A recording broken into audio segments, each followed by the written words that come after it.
What's happening, folks? So, Samantha does my 2 cents, and that's sort of her opportunity just to share what's on her mind. And I'm sure you all have heard Slim's thoughts.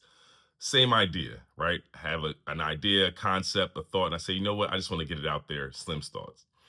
Well, now what we're going to do is Sam to Sam. So I'm going to pose a question for everybody, but I'm obviously I want Samantha's 2 cents on this Slim's thoughts. So it's about AI, right? We're in the age of technology, and I'm looking at the gray hairs, but the reality is I have to also familiarize myself with the technology. I can't.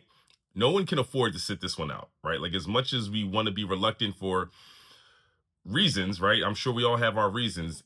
The reality is this thing is happening, it's moving, and I would encourage everyone to at least have a baseline understanding of what is happening in terms of AI. But there are people that I know that are a lot more advanced with than I am.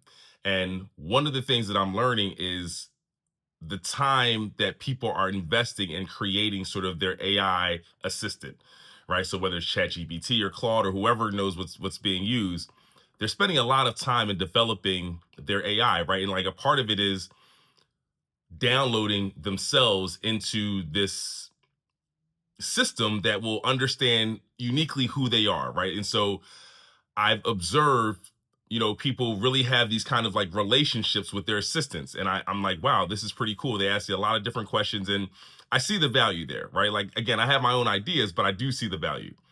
But here was the question that I have, and I'm going to post it to Samantha, but it's for you all as well. Let's say you're in a relationship and your significant other is spending a lot of time with developing their AI assistant, and you're aware of it, but when you take a deeper look into what they're doing, you realize two things. One, they've designed the AI avatar to be your image and likeness, right? So your significant other's AI is you.